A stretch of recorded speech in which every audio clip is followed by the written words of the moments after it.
Welcome or welcome back to another episode of the Bo Knows Real Estate Podcast. First of all, Happy New Year. It's 2024. I hope that you're ready to absolutely murder this year. Look, I have an amazing guest on the podcast this episode, Sam Trimble, who is an absolute machine businessman. He is incredible. We spoke at the same event in Reno, Nevada this last October. And I got to tell you, he's just an amazing human being. I really enjoy connecting with him in person whenever we have time to chat on the phone or whatever. He's an amazing guy. I hope that you connect with him after this podcast because he has a lot of great information that he's going to share with us today. And I have to tell you, this episode went into a different direction than I thought it would go. He is an AI wizard, and I was going to talk to him a little bit about that, but that's what everybody talks to him about. And so the direction that I went was discussing with him just life, because he has such great perspective on life and about what life really means. And he always says this, none of this really matters, right? None of this business stuff really matters. Yeah, it's great, but it never really matters. What really matters is the people that we spend time with and the people that we care about and the people that we love and the people that love us back. And so we get really into the weeds, into that discussion and into that topic. And I'm really excited to share it with you. Please enjoy this episode. Grab a cup of coffee or a soda or whatever and enjoy this conversation. And let me know what you think. Let me know what you think of Sam, and make sure that you reach out to him as well and say hello so you can get connected with him. Enjoy this episode. Thank you for being here.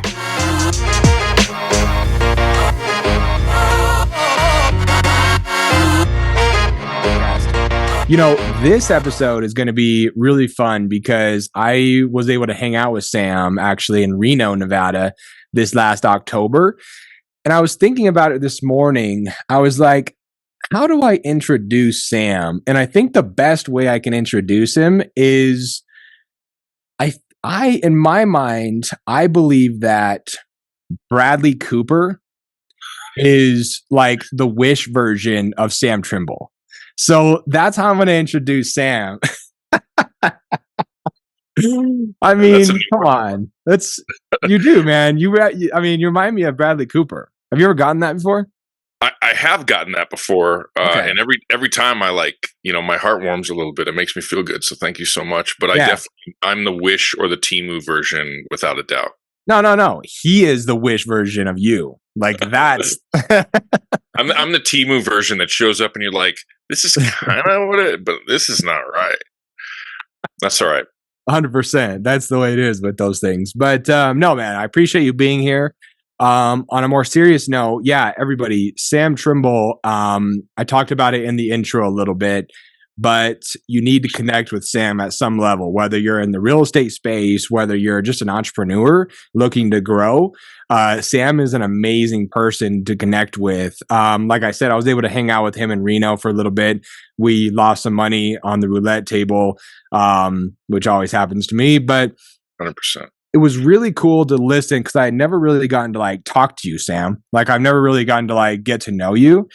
And you gave an amazing presentation at the event that we were at. And the Snoop Dogg thing was that for everybody curious about what I'm talking about. But you were talking a lot about artificial intelligence and AI and how you're using that in your business. And I know people ask you about this all the time.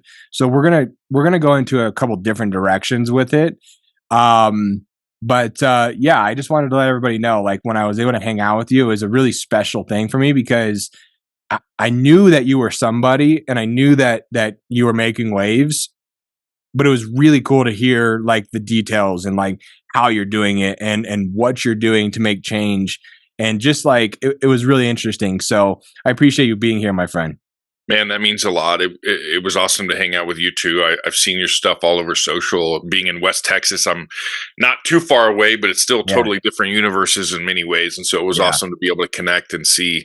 And when I asked you how old you were, and you told me, it was two things for me. One, it was slightly depressing because I was like, "Dang, I'm getting old." But also, two, it was awesome because I thought back to when I was your age. Yeah. And you're just leaps and bounds ahead of where I was at that time. And it's awesome to see you doing cool stuff. And one of the things that I get excited about is people that are willing to step out in faith, try new things, and realize that if you push the wrong button, if you say the wrong thing, if something goes wrong, it's okay. Like, we're going to get through it. It's no big deal. And you accomplish a lot when you think like that. And obviously you have a really kind of abundance mindset, which is cool to see. So thanks for hanging out. Appreciate you having me, man. Yeah, I appreciate you being here, and I appreciate you saying that.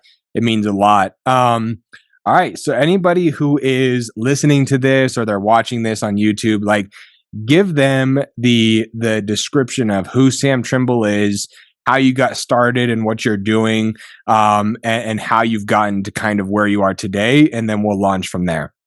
Awesome. I think by a series of fortunate events, I've led kind of an interesting career path and life path. I went to the University of Texas at El Paso, not the all right, not the Maddie McConaughey version, but the El Paso version. And my career kind of was shaped in a weird way. When I was at UTEP, the movie Glory Road, it was a Disney movie, a Jerry Bruckheimer film about the 1966 National Basketball Championship team, NCAA team. It was from UTEP. First All-American or all African-American starting lineup in the national championship. Absolutely made waves in the mid-60s. It was a really cool thing for the civil rights movement and equality everywhere. So this movie was coming to town, and I was like, dang, a Disney movie shooting in El Paso. Like, I got to get in on this. Yeah. And so I did, and I worked on it for probably 2 months and got to travel around with them some and meet a lot of people, and met Jerry Bruckheimer and hung out with Josh Lucas, who at that time had just broken up with Salma Hayek. So there was like paparazzi around and stuff, which was hilarious. And so it's like, I'm this kid from El Paso and I'm seeing all this. And then I saw the art behind it and the cinematography and, craft services and the role they play and the role a scriptie or a script supervisor plays, and first ADs, second ADs, grips. Like, none of it works without all these people. Yeah. And there's a mutual respect on every film set I've ever been on with everybody. And if there's not, it's because somebody's kind of like a diva or a jerk, but they have a reputation, right? Like, people are like, ugh, don't want to work with Sam. He's always or whatever. But it was really cool. And so I was like, dang, I was a history major, thought I'd go into law school. And then I worked on that film, and I was like, this is so cool, man. A group of people this big working together, all rowing in the same direction, trying to get things done and creating these really incredible things. And so I was like, I want to work in movies. So I decided to try and give that a shot, which I did for a little while.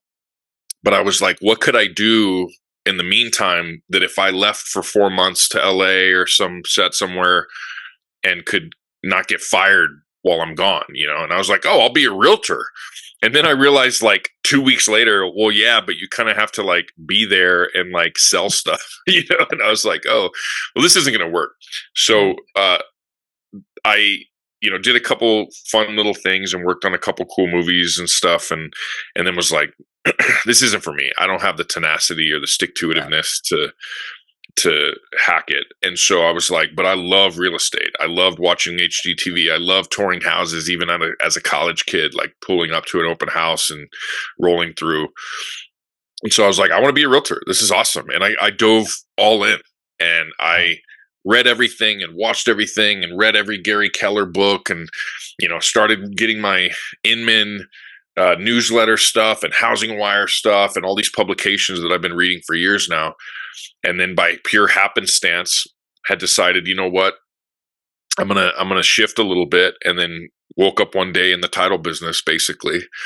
And then I was with a independent title agent in Texas and New Mexico.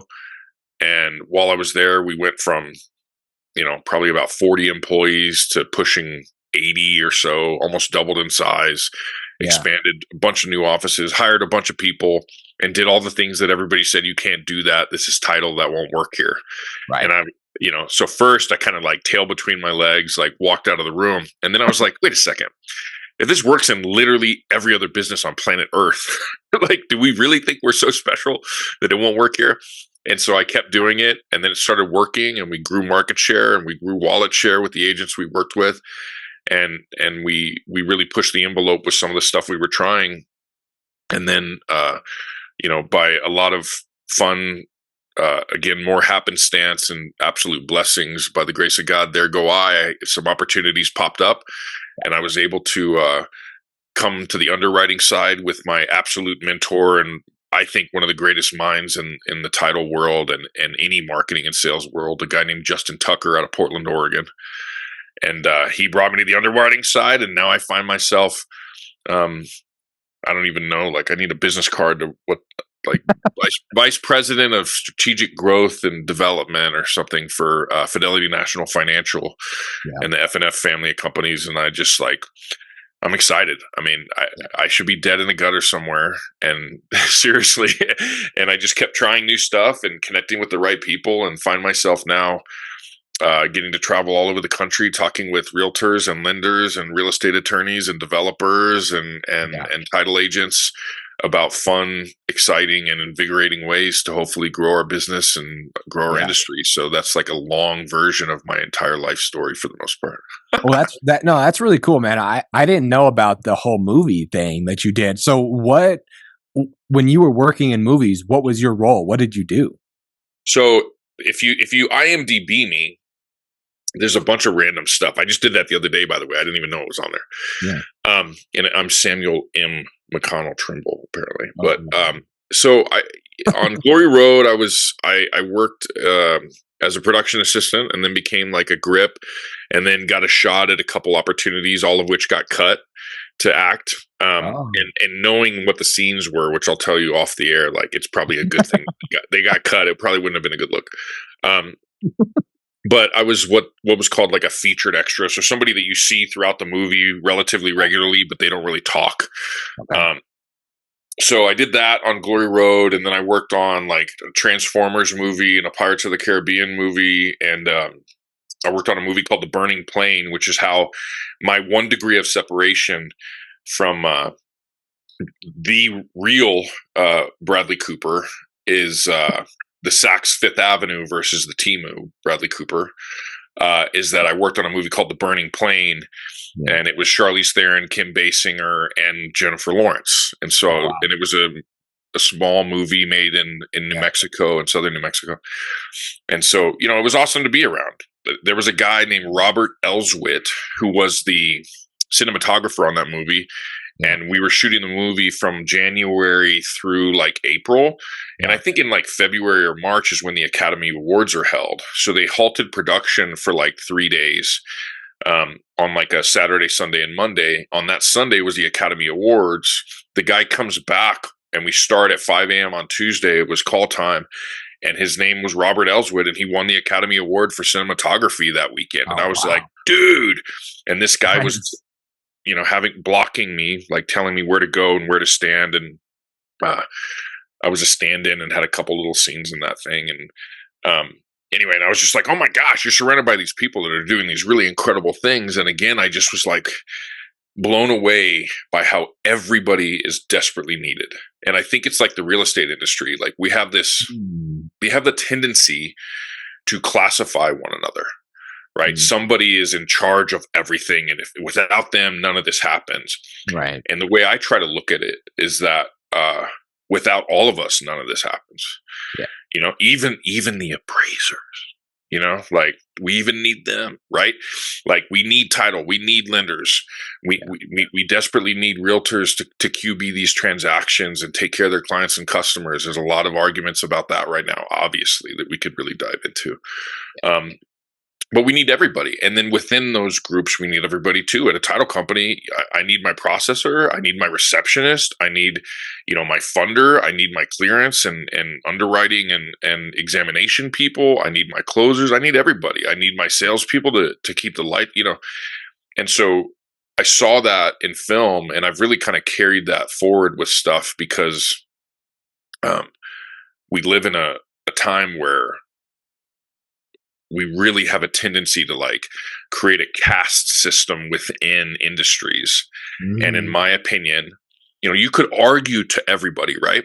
Well, without lenders, there's no money. If there's no money, no one can buy, which means no one can sell. Well, without realtors, there's not contracts getting written. It's a total disaster, probably. People aren't getting their houses sold. Buyers aren't being represented appropriately, and everything falls apart. Well, without a title company, lenders won't lend money without a policy. If they won't lend money, buyers can't buy, sellers can't sell. The American dream is dead, right? Like, you can go through and be like, you can spin it however you want, but at the end of the day, everybody is needed. We're all in it together. We should all be rowing the same direction. Yeah. And when we do, awesome things happen. When we don't, things fall apart. Right. And that's just life too, but especially in our industry. It's really interesting to hear you break it down as casting. So you come from like the movie industry and the film industry, and then to break it down into cast. Because usually in a film, the only people that the audience cares about is the first 4 or 5, right? They care about Bradley Cooper, Jennifer Lawrence, and Tom Hardy. They don't care about the whole list of other people who made that film happen. And we're talking about just the actors in that film. We're not talking about the producers and all of these different things that go into making films. And you're exactly right. It's so cool to hear it that way. As far as in the real estate world, it's the exact same with the inspector, the appraiser, title, lender, realtor.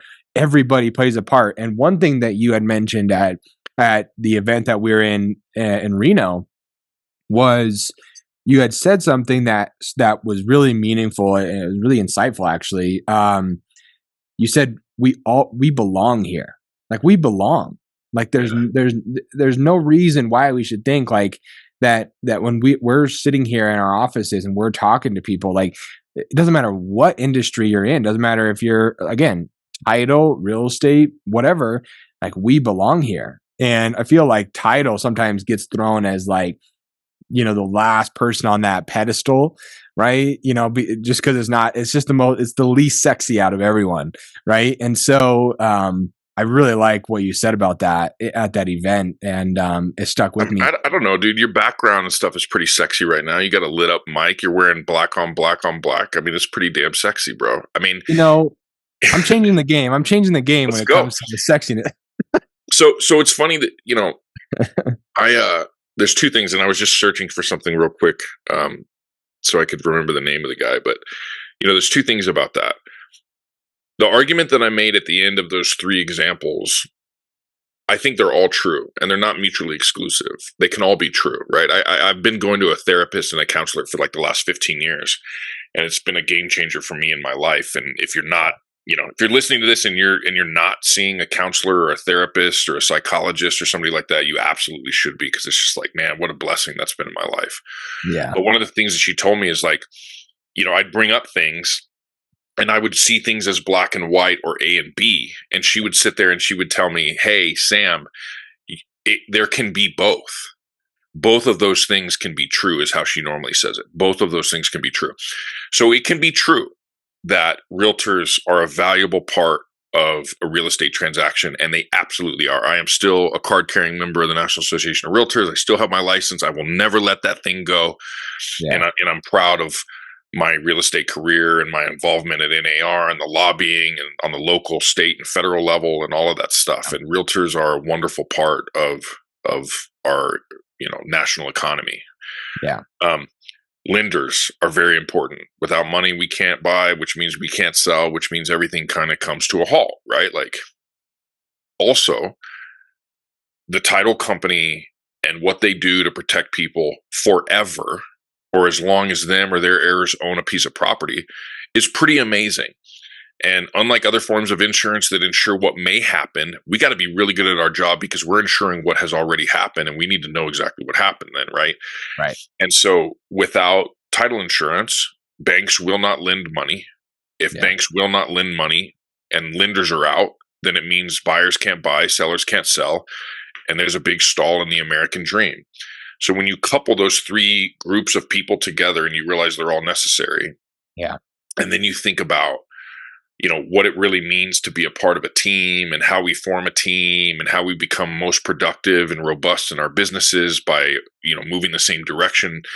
I have a buddy named Bill Zabota, who you should have on at some point, by the way. He's one of the founders and like a brand ambassador for a company called Close Simple. Great dude, forward thinker. Yeah. He told me one time, he gave it to me as like a compliment, but forget that part. But what he told me one time was that, Kobe didn't think, he just moved. That's how he put it. And I was like, damn, that's a good one. He didn't think, he just moved. So I actually went on YouTube and started watching some highlight reels on Kobe, and it was so true. And MJ was the same. And Tiger and people like that at the top of their games are more methodical, but same thing. Floyd Mayweather, he didn't think, he just moves. Mike Tyson, he didn't think, he just moved. You start going through this stuff. They don't think, they just move. They are confident in what they bring to the table and their abilities, and they keep moving all the time, and that's why they get someplace. And when you have a team, think of a boxer in the corner between rounds, right? They don't just go sit there by themselves and like contemplate life and think about what they're going to have for breakfast tomorrow morning if they're still alive, right? No, they sit there. Their team is telling them what to keep an eye out for. Somebody's rubbing, the Vaseline on their face. Somebody's putting ice on their wounds. Somebody's tightening up their gloves. Somebody's making sure their shorts are still in good nick, like whatever. And so like all of them would say, and I saw a football player, by the way, I need to look it up. But I saw a football player for the Texans. I forget his name. It was the end of the season. Their coach actually got fired yesterday. But on his last game last Sunday, during his press conference, he spent over 2 minutes thanking people. And he was thanking janitorial service, the kitchen staff, and body or security guards by name with no notes. Wow. With no notes. Wow. So we should look up whoever this dude is. Like I'm a fan of this guy now. He sat there. Who's he with? The Titans, rather. He was with the Tennessee Titans. It went viral like day before yesterday, and he sat there, and I mean, I like teared up because we're so used to people like that in today's world talking about them and me. And all he did for over 2 minutes was thank people by name with no notes that most people probably walk by and tip their hat to, but that's about it. And I was like, that's the kind of guy I want to be. That's the kind of life I want to live. Yeah. And so when you start looking at it like that, like I absolutely value every realtor I ever got to do business with, man. Without them, I'd have no career. I absolutely value every appraiser and inspector and lender and real estate attorney.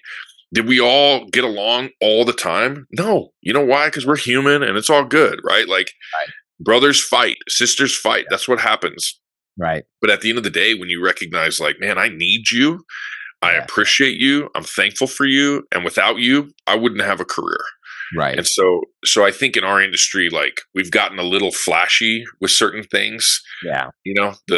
The post-closing pictures with the check, the watch, and the emblem on the steering wheel type deal. You know what I'm saying? Like we've all seen them. I probably have done that at some point in my life, although I hope I didn't, but I probably did.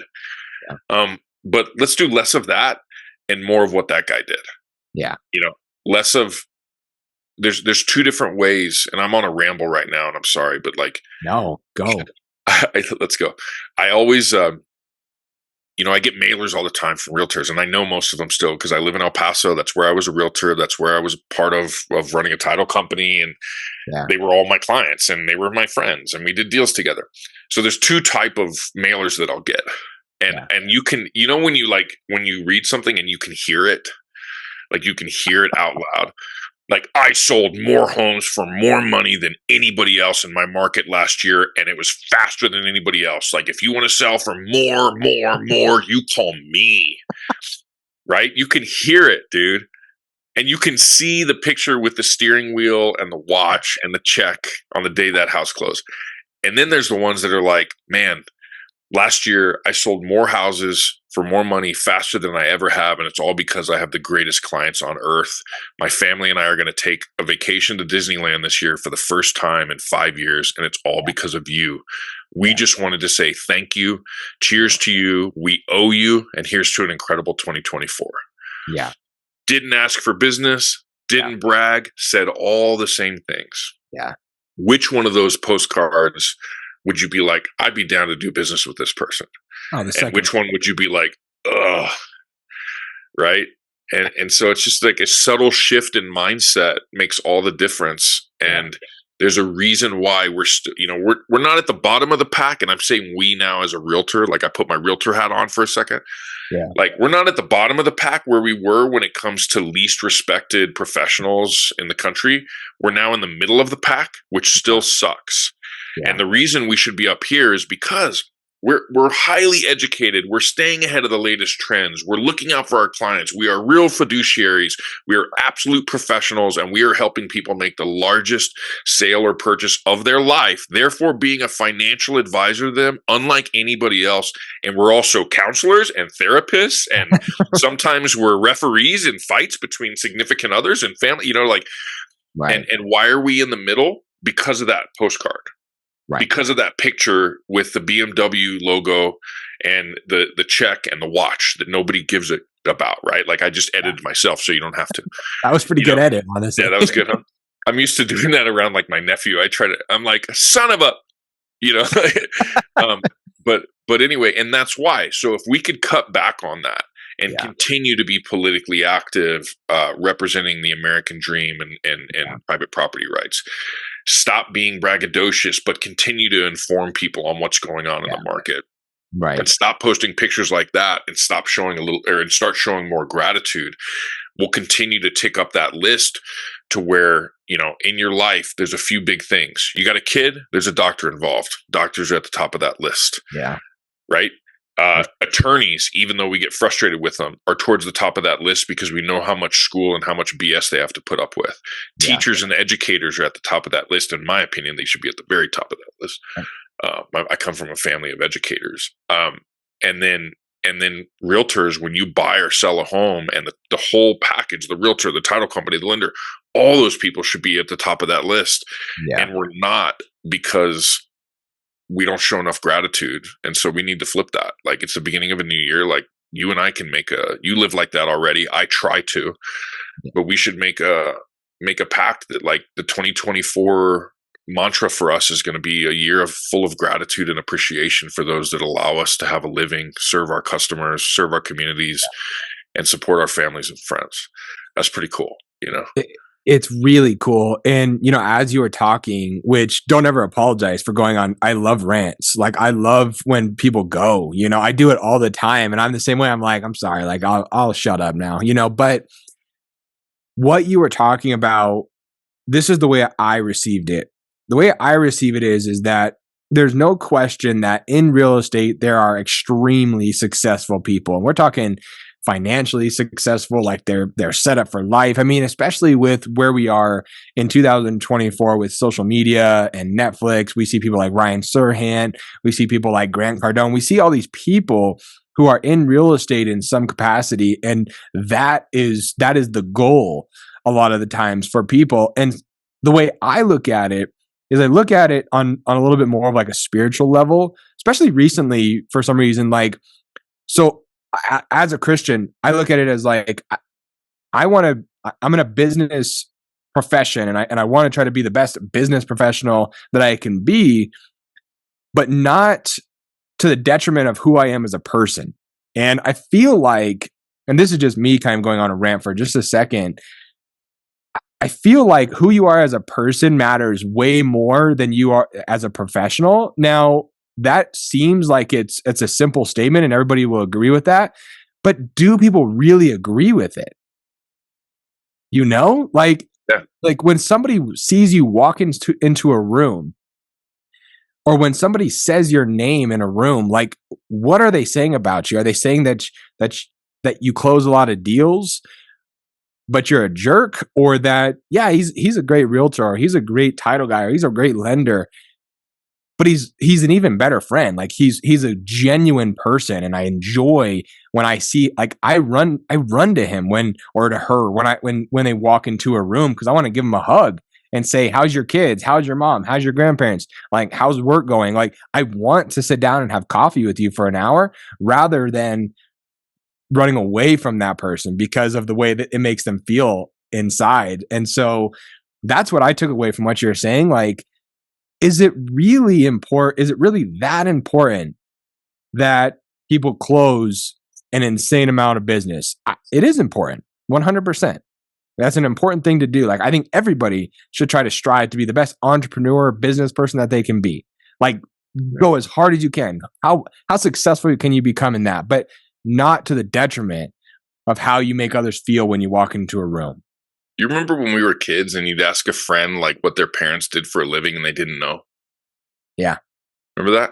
Yep. Like 100%. So we should probably go back to that type of thinking, right? Yeah. Like you'd be like, hey, you know, what does your dad do? And he's like, I don't know. And I was always like, man, I know what my dad and my mom do, you know, or whatever. But I was like, man, we should probably go back to that. What they did know is that they got them to school on time. They got them dressed in the morning. Yeah. That they went to their soccer practice, that they showed up to their games, that they clapped louder than the other dads and the other moms, right?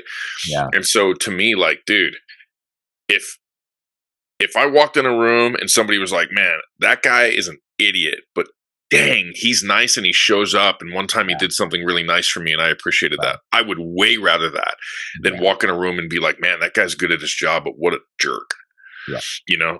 And I think it's funny because it's all so related.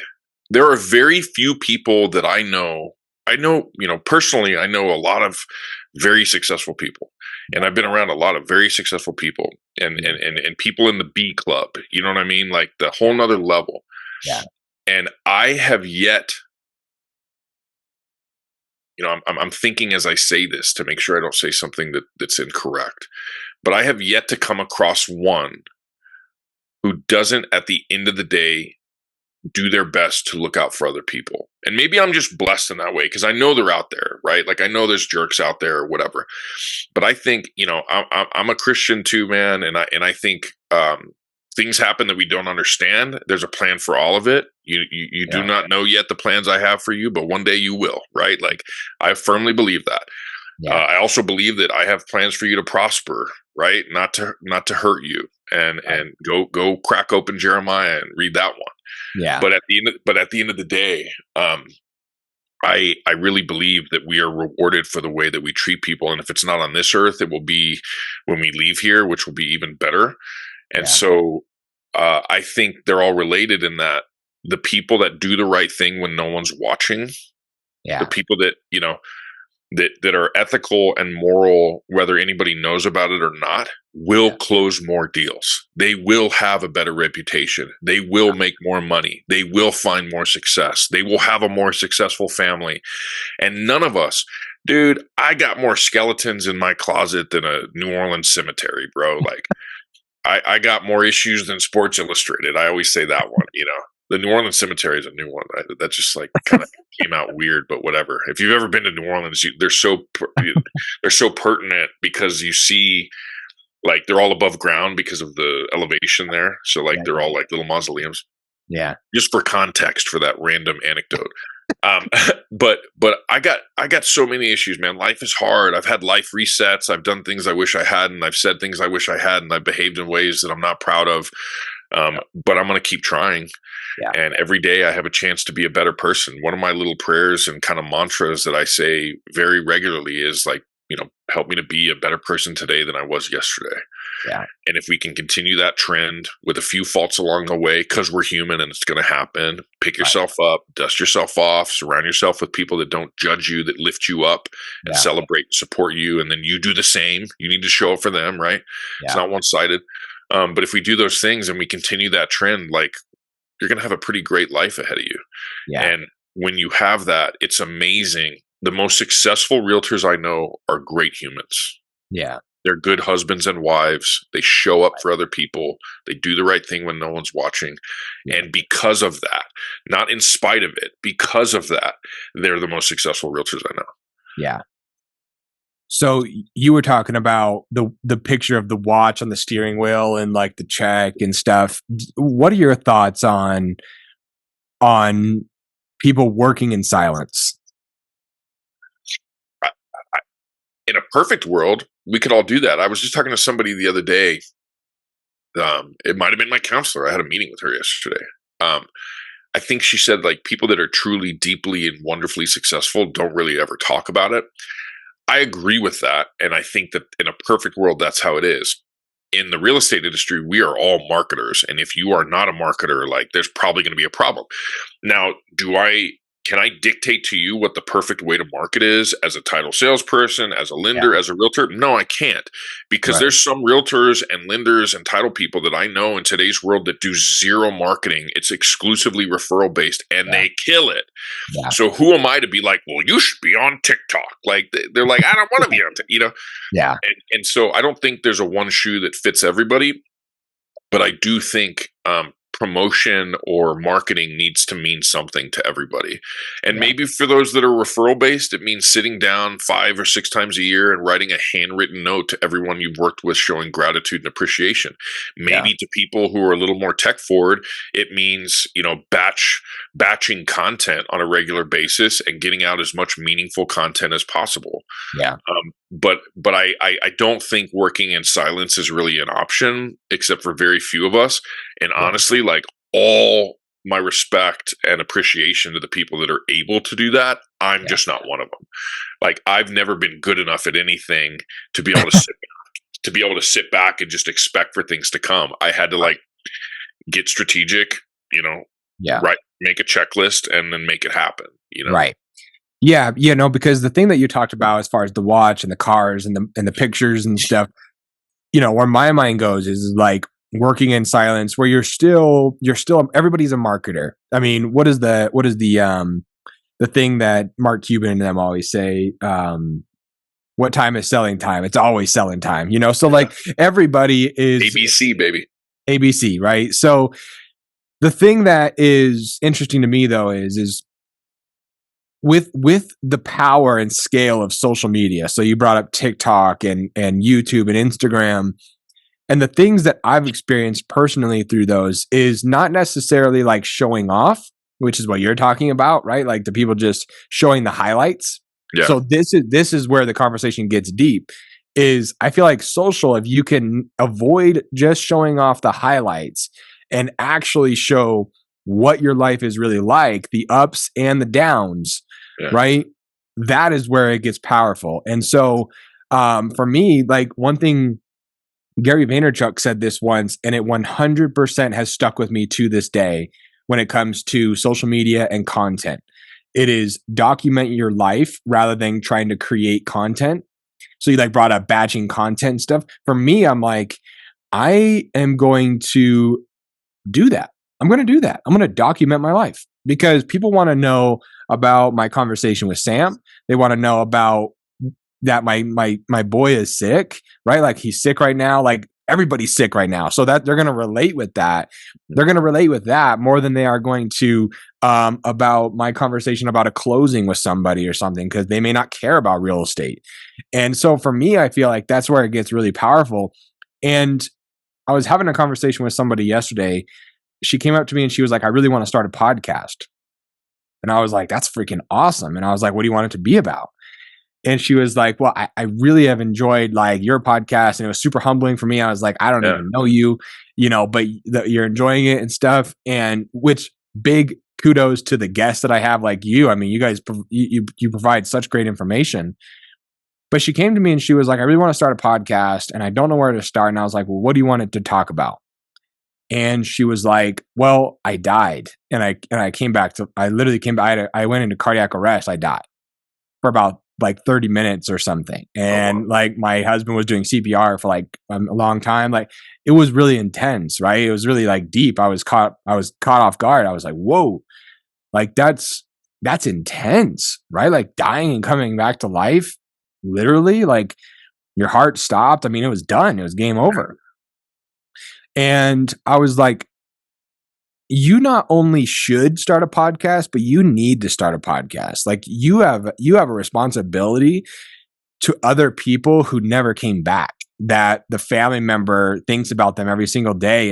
And you have an opportunity to share your story, to inspire others. And in a 100% servant attitude, I'm just going to give my story. I'm going to give my experience to people who have also suffered cardiac arrest and they came back and they're going through issues with that, and family members. Like that's intense, man. And and she can affect a lot of people by putting up her phone like this, talking into it and uploading it into YouTube. And just like the guy, Oliver something, remember that guy that saying that he sang like some country song. There's like a hillbilly type song. Oh yeah. And the dude went Oliver Anthony music. Oliver Anthony, man. Yeah, the Richmond down in Richmond. Yeah. That song still gives me chills when I listen to it. And so that's, that boils down to, so I think there's a couple things there. One, like I've started thinking, I'll be at Inman next week and I'm talking about a little bit about AI, and I've called it artificially authentic. Yeah.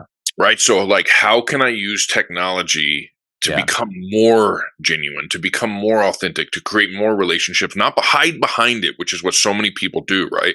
Right.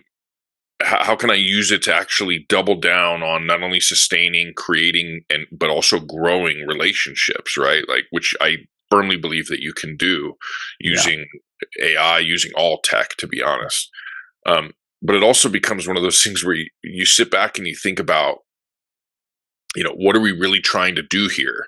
If we're trying to create relationships, we do business with people that we like them, we trust them, and we know them. How do we get to know them, right? Everyone always says know, like, and trust. Let's reshape it, right? So like, how do we get to know them? No one gets to know you because you posted an open house flyer or a net sheet or a commission check. Right. And also, to be frank, no one cares.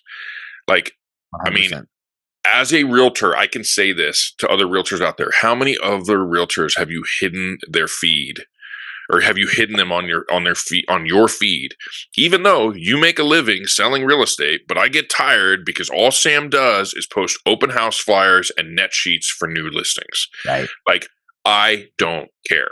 Yeah. But Sam talks about his dog, his kid in T-ball, his family going through some health issues. I joke about my content is Fam, Ham, who's my dog, the daily Ham. If you follow me on social, you've seen him. Fam, Ham, I go to church on Sundays, and I like to play golf, even though I'm not very good, right? Like, those are the 4 things you'll get to know if you follow me on social. Right. I rarely will talk about anything outside those things, because that's what I really love. I love my family. I love my dog. I really like to travel and play golf, and I enjoy going to church on Sundays, and it fills my soul. Right. And so there are a lot of ways to connect with people there. And I've done it time after time again, because people are like, Hamilton's way more popular than me. I'll be in New York City at some event and someone's like, where's Ham? And they'll even be like, where's the daily Ham? And I'm like, is he with you? And I'm like, no, man. Like he's 85 pounds. Like Southwest won't let him get on the plane. And I will not put him under. They gave me that option. And I'm like, no, I'm not putting him in the cargo hold. Yeah. But anyway, so like when you start thinking about documenting your life, yeah, absolutely, man. So I know you're a good father, a good husband, you love your family, and I know a little bit about you based on those things. And, those are the things that matter. And when you talk to somebody like the woman you spoke to the other day or yesterday, I mean, she more than anyone would know. And I probably said this in Reno because I say it a lot, but like, none of this matters, bro. In my opinion, my relationship with God, my relationship with my family, the way I support my friends, 100%. and the value I can try to bring to actual relationships by just showing up. Yeah. Like, just show up. When someone's going through something hard, show up. Yeah. Like, there's a real estate transaction around 5 events 80% of the time within 12 months, right? Yeah. So if you're a realtor and you're looking for ways to generate business, there's a real estate transaction around marriage, divorce, death, job relocation, and the 5th one is something else that like empty nesters or something, like kids going away. So like those 5 things: marriage, death, divorce, job relocation, and empty nester. Like 80% of the time, 8 out of 10 times within 1 year, there's a real estate transaction. So the cool thing about that is, as a marketer, you can recognize the return on being engaged with people during those 5 things can be good in growing your career and also assisting people in a big thing. As a human, you realize those 5 things are all a moment where that person probably could use a little extra love. Right? Congratulations on your new job. I'm so sorry to hear about, this person passing. Congratulations on your marriage. Congratulations on raising a young person well enough that they've now left and started a new life. You're amazing. And if they've moved on from a relationship, I hope that was the best thing for you. And I wish both you and your former partner well. Like, there are 5 moments where you can be present in somebody's life. And the way removed, in my opinion, mutual benefit for that is that you also may be able to help serve those people in those moments of need. And so that's a perfect example of, marketer hat. There's a deal around these 5 events. Screw the marketer hat. Human hat, going down this journey together with other humans. There's 5 moments where somebody really needs you, probably. And a nice note, a word of encouragement, means a lot. And I know it's meant a lot to me when I've gone through those things, and I try to remember to do that when other people are too. So, none of this stuff matters. No one's going to be standing over my grave one day saying, like, that dude knew some stuff about AI at one point. Like, no one's going to care. They'll either be like, he was a jerk, or, you know what, one time he showed up for me and I appreciate it, and my life was slightly better because he was in it. And I hope it's the latter. For sure. Well, and to that point, there's 2 things. So I think Tom Ferry talks about the 5 Ds, right? You have death, diplomas, diamonds, divorce, and whatever the other one, but it's the same concept, right? And showing up and for those people. And, I have a really good example for this. This is the second thing is I went to, I had a childhood friend that we grew up together playing sports and stuff. And then we kind of he moved out to a different town, and I ended up going to college into the town that he moved to. And then, so we reunited randomly, we saw each other at college, and I was like, dude, what's up? And so we became friends through college again. And I'll never remember this. Shout out to Luke McClaskey is his name. And he went off to do he got his he went out to do further education after college and stuff, master's degree stuff. And he's in San Diego. And so Luke, if you ever watch this, man, I appreciate you, because he called me we kind of went our separate ways after college and everything again. But he called me after the birth of my son. And just randomly, dude, I'm not we didn't talk for probably 2-3 years or something. And he calls me, right? Nobody calls anyone anymore. No. He calls me and I'm like, why is Luke calling me?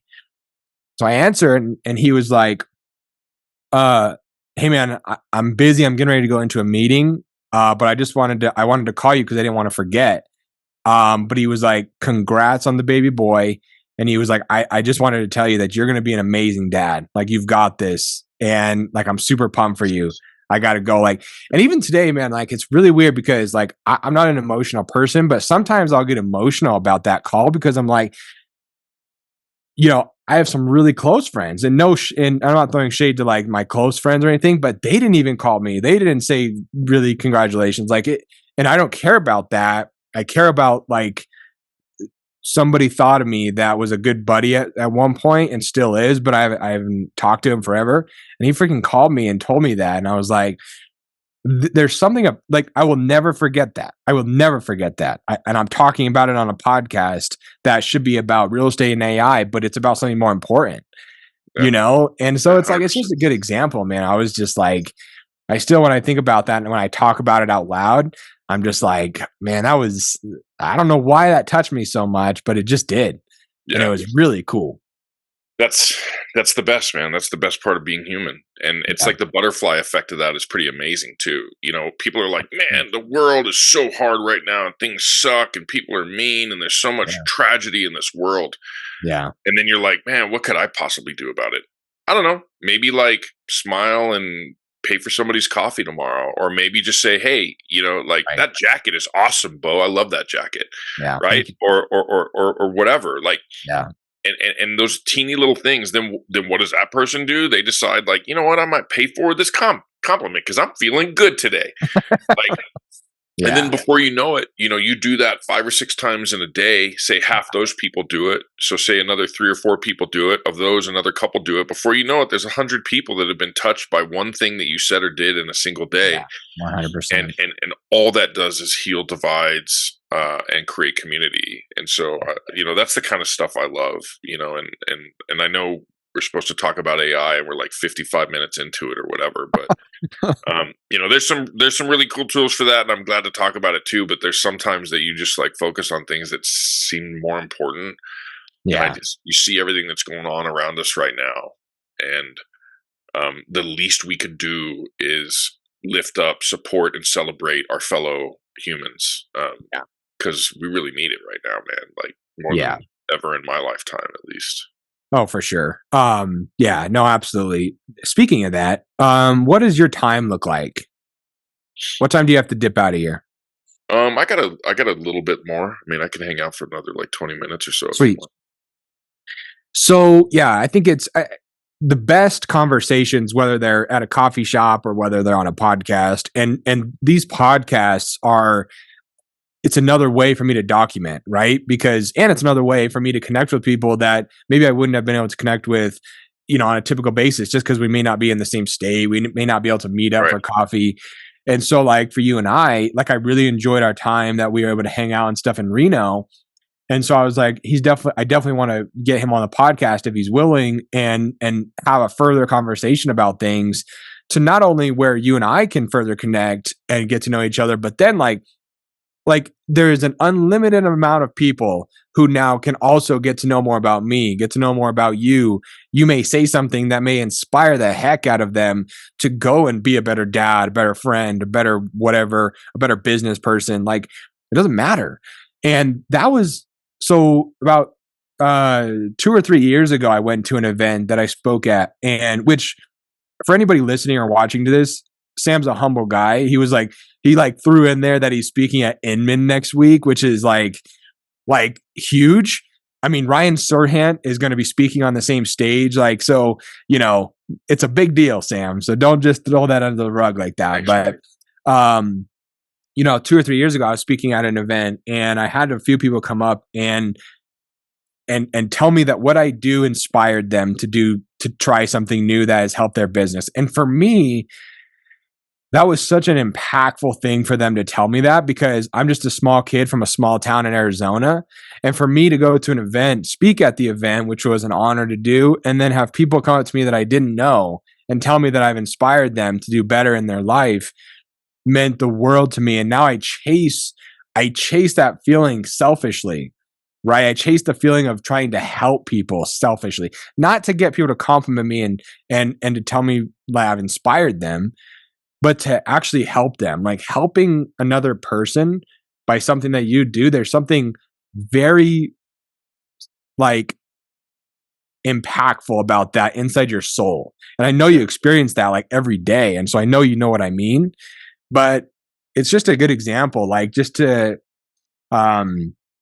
share your truth, share your story. Well, they say the best way to learn is to teach, right? And I don't think it's just about teaching like, real estate or mathematics or English. I think it's about,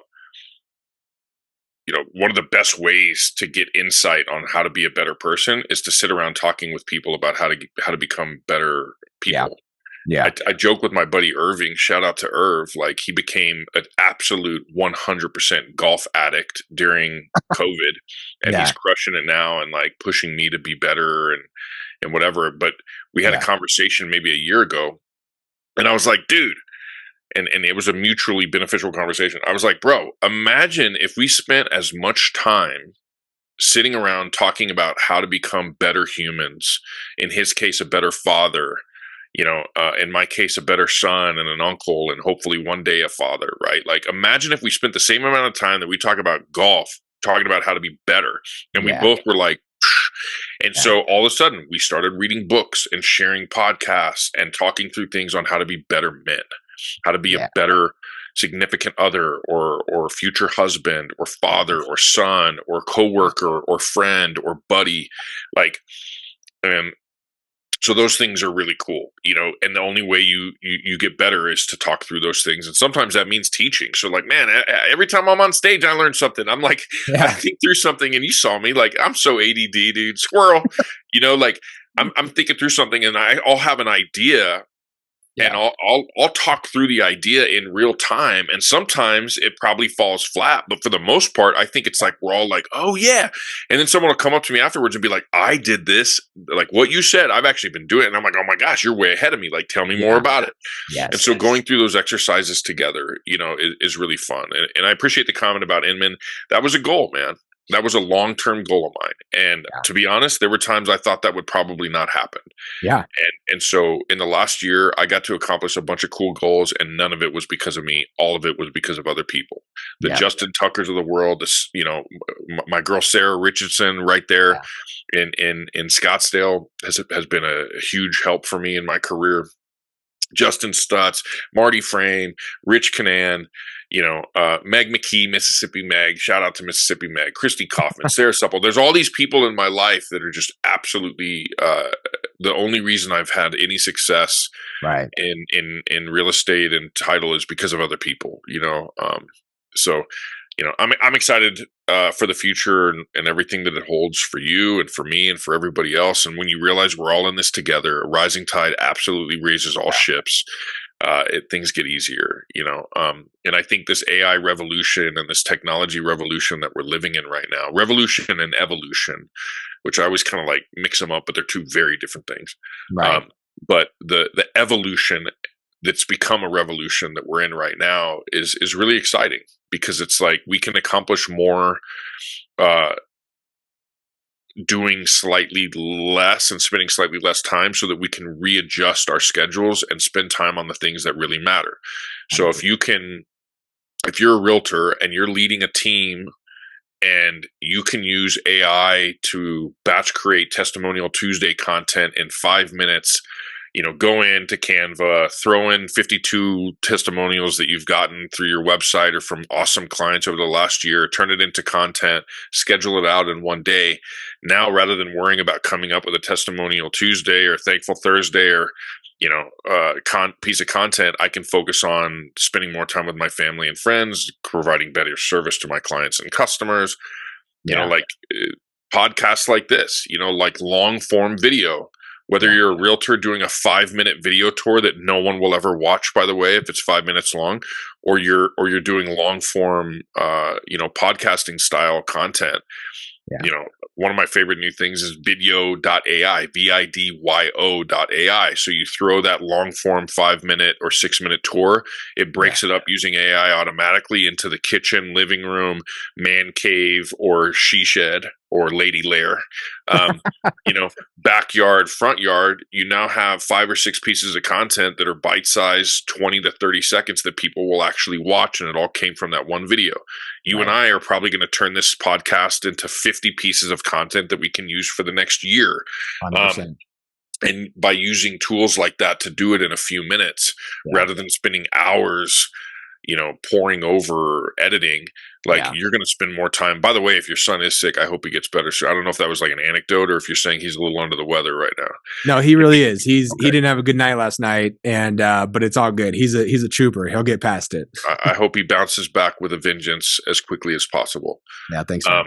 But yeah, so I mean, there's all kinds of tools like that, but that's how I see them. Like, how can this help me win back some time, so that when my dad's at MD Anderson today, we got a great report this morning, by the way, the radiation on some lymph nodes. For those of you that don't know, my dad's been battling stage 4 metastatic non-small cell lung cancer, never a smoker, professional trumpet player, always took care of himself, and who knows, how these things happen.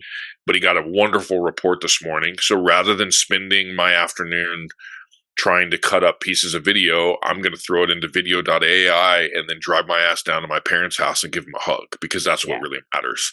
100%. And so, anyway, there's lots of cool tools like that I love geeking out about. But that's my fundamental, how can I reach more people with valuable information that will help them in their journey?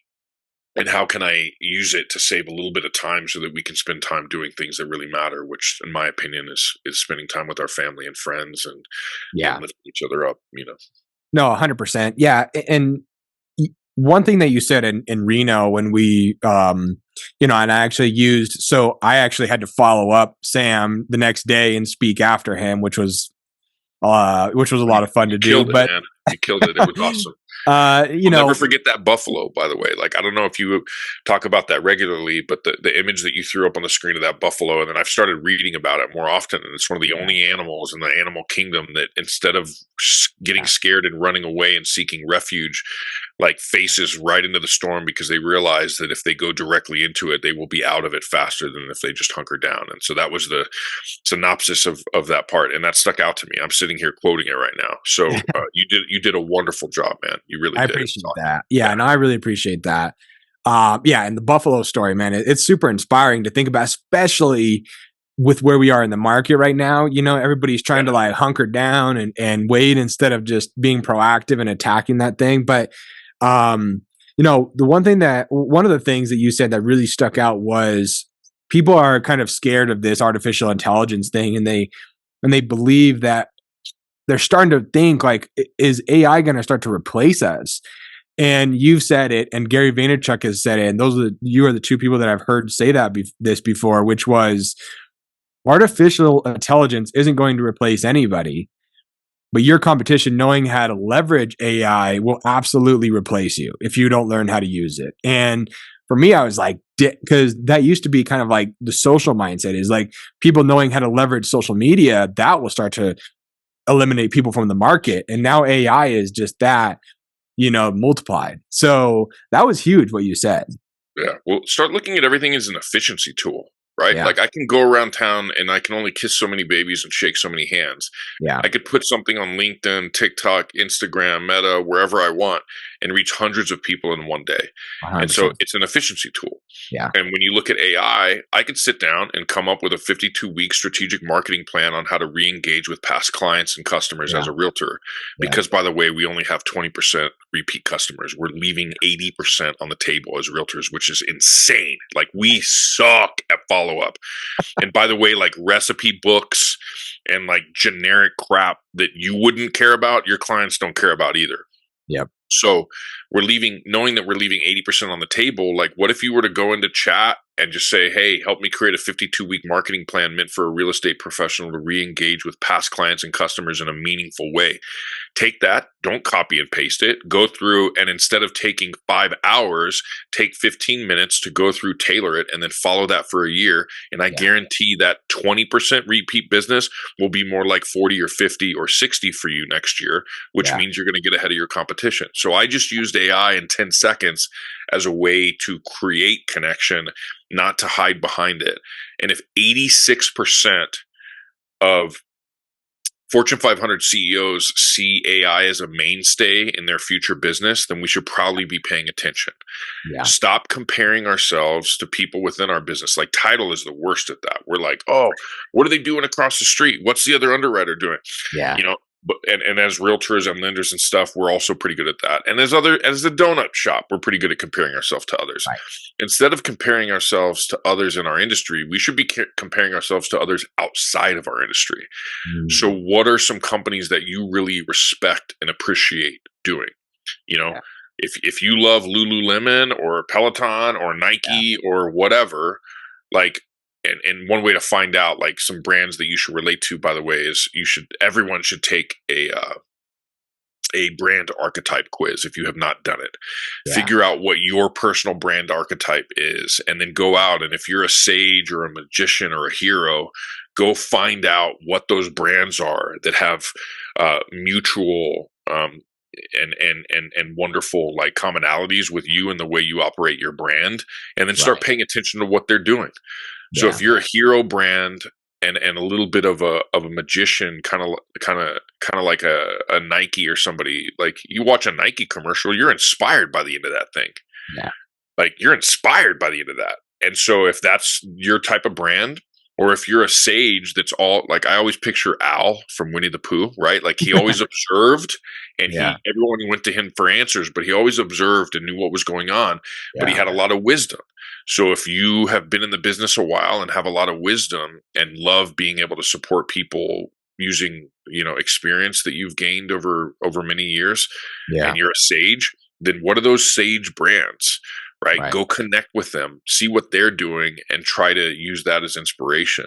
Yeah. And when you get strategic like that, it becomes so much easier to come up with content. If you decide, the type of, if you're the hero brand, then your job as a realtor, for example, is to protect your clients from evildoers out there. It could be wire fraudsters that are it could be, mal-led negotiations that you're protecting them from, but you are the protector of your clients. And when you realize that you're the protector and you're a hero archetype, all of your marketing, all of your blogging, all of your content, all of your graphics and imagery, all of your fonts, all of your colors, everything will feed to hero. And so it makes all of those things so much easier, rather than just like going on, finding a template on Canva and being like, oh, this is pretty, I'll use this, so anyway, so there's lots of things like that are exciting to look at, and we have it all at our fingertips now. And most of it, if it's free, it's para me. And I love that most of this stuff is free. So yeah, I mean, one of the greatest examples so far, as you said, look outside of your industry. I've been paying a lot of attention to Stanley, just probably like everybody has lately. And somebody came out with a quote that was really interesting to me about what Stanley is doing right now. And they were like, sometimes you don't need a new product. Sometimes you need a new audience, which is very confusing for people because in the branding and marketing space, because usually it's like you have your audience, focus on your audience. And then all of a sudden Stanley comes out with a hot pink Stanley that can't stay on the shelves, and which is it's just mind boggling to me that is what, but it doesn't matter what I think. Like, what does the marketplace think? What do people think? Because my opinion is subjective. Like, nobody cares about Bo's opinion. What does the market's opinion think? So, so I've been looking at that as like a marketer standpoint of paying attention to consumers, and that's a whole different conversation. But look, man, I couldn't thank you enough for doing this, having this conversation. It went into I didn't have any notes. I didn't have any expectations, any agenda, which is the beautiful thing about podcasting. Like, podcasting is really the only time where two people, a small group of people, 2-3 people, can sit down and talk to each other without ever looking at this once. Or it's such an intimate time to be like, what's going on with Sam? Like, what does he have to share? Because the things that you have to share in this moment and the things that spark conversation may not be something that you were thinking that you're going to talk about. Like, it's and I love it because like, you never know when somebody's going to like open up, or if we're just going to like talk about the weather lately, and it just be like a very surface level. That'd be a pretty boring conversation for you and I in Arizona and in my part of West Texas. It's like, yep, the skies are blue and it's beautiful, man. That'd be a short combo. Yeah. I agree, man. Thank you so much for having me. I appreciate it. You're a good dude. You're going to do really cool stuff. You're way ahead of where I was when I was your age. And I think the last thing I would say is like, we're all in this together. Let's be kind to one another, 100%. Yeah. So for anybody listening or watching, like I said in the beginning, please do yourself a favor and shoot Sam a message on Instagram. Like, find him on LinkedIn, find him somehow. He's everywhere. So it's easy to find him. And the thing that I'll say is like, look, this right here is so important for human beings. Like, having the conversations that are deep. It's not just surface level, like finding out what other people in your industry, outside of your industry, like, how are they feeling? Like, what do they want to share with the world? Because it could inspire you to share something from within yourself that you didn't even know was there, which is really cool to me. And so, and then last thing is that I do want to talk about AI on a part 2 episode. And so we're going to do that. So for you guys listening, like, he is a wizard at AI. He knows a lot about it. He's figured out ways to make his business efficient, which is what he's talking about, and make things easier, reach more people, and allow him to do less work so he can spend time with the people that he loves and cares about. And so we're going to do a part 2 later on. Sam, best of luck. You're going to freaking murder it at Inman. Say hello to Ryan for me. And like I said, everybody, go find Sam on social and connect with him. I appreciate you, Sam. God bless you, man. Thanks for having me. I'll see you soon. Talk to you soon. All right. Adios.